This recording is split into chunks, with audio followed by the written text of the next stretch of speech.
బాబాయ్ బాబాయ్ ఇచ్చారు. మనకి అని చూసుకుంటారని ఒక సెక్యూరిటీ ఇప్పుడు మీ దగ్గర ఉన్నప్పుడు గాని, లేకపోతే మామూలుగా కొన్ని అనుభవాల ద్వారా మనకు తెలిసిన గురుగారనమాట. అంటే బాబాని ఇస్తున్నారనేసి. కానీ మళ్ళీ ఏదో ఒక ఇబ్బందులు వచ్చినప్పుడు అంటే మనకి అంత స్ట్రాంగ్‌గా బాబానే మనకు చూసుకుంటారు. ఆ సెక్యూరిటీ బాబానే ఇస్తారు అని అది అంత స్ట్రాంగ్‌గా ఉందని మనకు తెలుస్తుంది. కానీ ఏదో ప్రాబ్లమ్ వచ్చినప్పుడు అప్పుడు కొద్దిగా షేక్ అవుతాం. అంటే ఆహ్, ఎందుకు ఇట్లా అయిందనో లేకపోతే ఇప్పుడు బాధపడటం జరుగుతుంది. సో, అలాంటప్పుడు ఏమైతుందంటే సరే ఒకసారి బ్లైండ్‌గా సరే ఇంక బాబా చూసుకుంటారులే అనేసి మొండిగాన ఇంక ప్రొసీడ్ అయిపోతాం నెక్స్ట్. సరే నెక్స్ట్ చూసుకుందాం అనేసి. అంటే ఇప్పుడు బ్లైండ్‌గా అంటే డెఫినిట్‌గా బాబానే చూసుకుంటారులే అనేసి ఎళ్తా ఉంటాం. అంటే అది అప్పుడు ఎలా అంటే ఆ పీరియడ్‌లో ఎలా బిహేవియర్ ఎలా ఉండదు. ఒకసారి తప్పులు కూడా తెలుస్తా ఉంటుంది. మన మన ఇది. ఇంకోసారి కరెక్ట్ అంటే ఒకసారి తప్పు రైట్ కూడా తెలీదనమాట కొన్ని సందర్భాల్లో.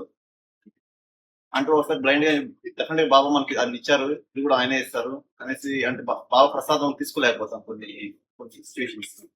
దాన్ని ఎలా అలాంటి సిట్యుయేషన్ ఎలా మన ప్రవర్తన ఎలా ఉండాలి? ఏం లేదు, రెండిట్లో ఉండే ఇబ్బందంతా బ్లైండే.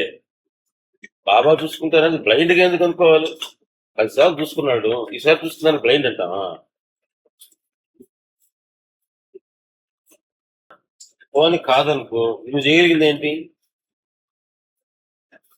అన్నీ చేసేసి ఫెయిల్ అయితేనే కదా బాబా దగ్గరికి వచ్చింది మనం. నువ్వు చేయగలిగింది ఏం లేదు. అట్లా ఎంత కావాలి మనకు? ఇది బాబా చూసుకుంటున్నారు, మనకు సెక్యూరిటీ రావడానికి వస్తుంది, ఏం కావాలి? విషయాలు కావాలి. 10 అనుభవాలు చాలా, 20 అనుభవాలు చాలా, 100 కావాలా?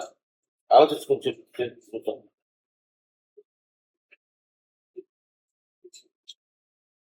సెన్సిటివ్ గా ఉండేటువంటి వాడికి, అవగాహన ఉండేటువంటి వాడికి, తెలియగలడు ఒక అనుభవం చాలు. లేకపోతే తెలిసే నీకు అంతం లేదు.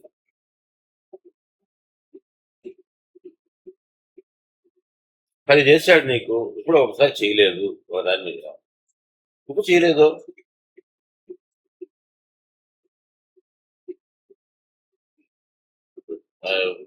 మెదక్ నుంచి వచ్చేటప్పుడు 10 సార్లు ఒక ఆయన నాకు టికెట్ బుక్ చేయించగలిగాడు, ఈ కిలోమీటర్ రిలీజ్ చేయించగలిగాడు. ఏదో ఒకసారి ఏదో పొరపాటు వలన దేని వలన ఇంతకంటే ఇన్ఫ్లుయెన్స్ వచ్చినటువంటి దాని వలన ఒకసారి కుదరలేదు. ఇంకా చేతగానే ఉంటుందని లెక్క. ఆయన 10 సార్లు చేసినంత పోయినట్టేనా? ఇంకా పలానా పనికి మాట్లాడు, మోసం చేసేసాడు నన్ను, నాకంటే ఎంత ఇబ్బంది చేసేసాడు అసలు, అది అనుకో నేను కరెక్టా?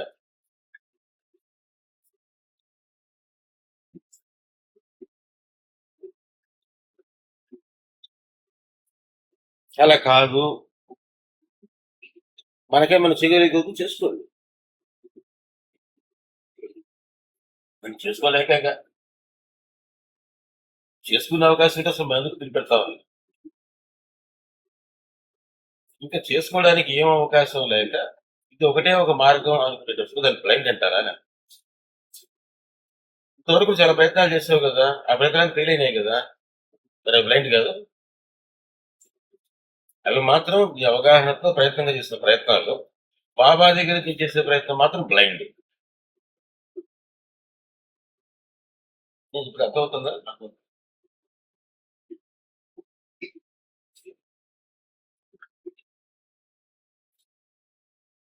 మనం ఎంత బ్లైండ్ గా ఉన్నామో చూసుకోవచ్చు.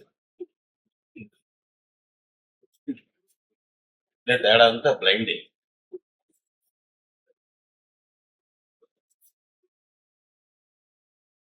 ఏదో రెండు జరుగుతుంది అంటే రెండు ఆలోచించుకోవచ్చు. మనం ఆలోచించినా మన పని జరగటం లేదు, తపన పడుతుంది కూడా పని జరగట్లేదు అంటే ఎక్కడో ఒక కారణం, మన యాటిట్యూడ్ ఎక్కడో ఒక లోపం ఉంది. అది పోగొట్టడానికి కోసమే బాబా దాన్ని అట్లాగే నలుపుతున్నాడు వాళ్ళని, ఒక సమస్య కాకుండా. తీసుకుంటే మనకే అర్థం, ఎక్కడో ఇట్లా బ్లైండ్ గా ఉన్నాం ఒక దగ్గర, ఎక్కడో బ్లైండ్ స్పాట్ ఉంది, అది రెక్టిఫై చేసుకోవడానికి మూర్ఖంగా పట్టుబడుతుంది. ఆలోచించుకుని మీకే తెలుస్తుంది దానికి పని జరగలేదు అని అంటే ఒక బ్లైండ్ స్పాట్ ఉంది తీరాలి. నేను ఈ 30 ఏళ్ళగా చూస్తున్నా.